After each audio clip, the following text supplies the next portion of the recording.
পোনপ্ৰথমে তোমালোক সকলোকে মোৰ নতুন ভিডিঅ'লৈ স্বাগতম।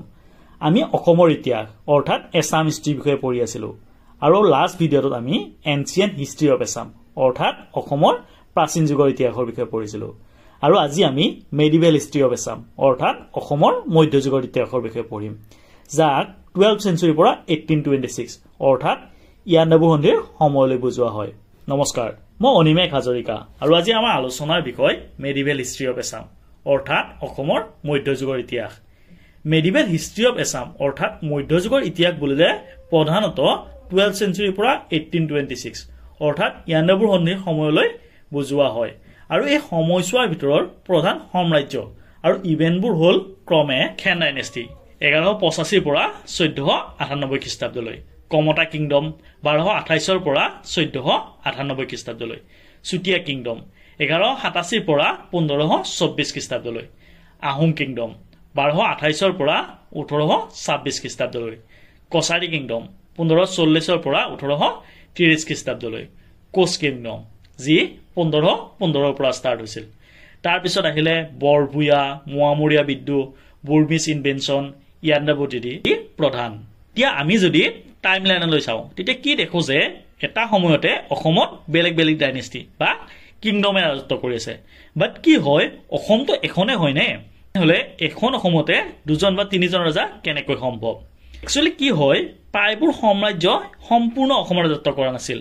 হয়তো একে সময়তে কোনোবা এটা সাম্ৰাজ্য অসমৰ পশ্চিম দিশে ৰাজত্ব কৰি আছিল আৰু আন এটা সাম্ৰাজ্যই অসমৰ পূব দিশে ৰাজত্ব কৰি আছিল। আকৌ সেই সময়তে হয়তো এটা সাম্ৰাজ্যই মধ্য অসমত ৰাজত্ব কৰি আছিল। আকৌ আমাৰ মনলৈ এনেকুৱাও প্ৰশ্ন আহিব পাৰে যে আহোমসকলেতো সম্পূৰ্ণ অসমৰ ৰাজত্ব কৰিছিল আৰু তেতিয়াওতো কণ্টেম্পৰাৰী ৰজা আছিল, চ' এইটো কেনেকৈ সম্ভৱ হৈছিল? কি হয়, আহোমসকলে প্ৰথমে আহিয়েই সম্পূৰ্ণ অসমখন দখল কৰা নাছিল।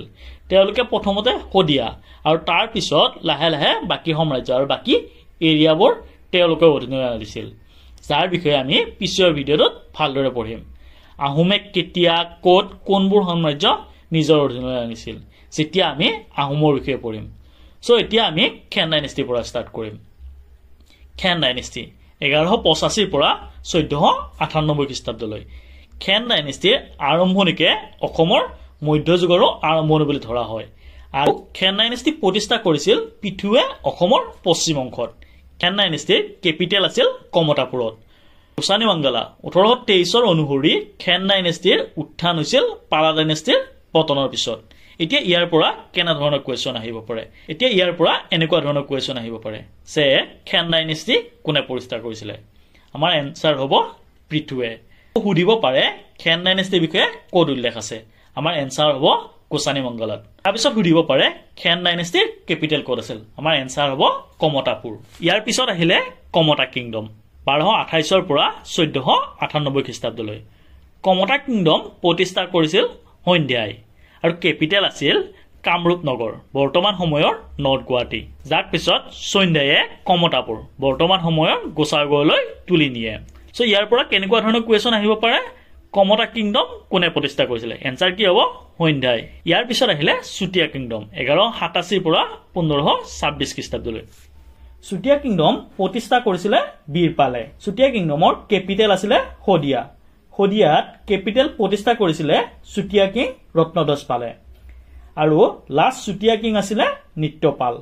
নিত্যপালৰ ৱাইফ অৰ্থাৎ পত্নীৰ নাম আছিলে সতীসাধিনী, যাৰ বীৰত্ব আৰু ছেক্ৰিফাইচক সন্মান দিবৰ বাবে প্ৰতি বছৰে 21 এপ্ৰিল তাৰিখটো অসম চৰকাৰে সতীসাধিনী দিৱস হিচাপে পালন কৰে।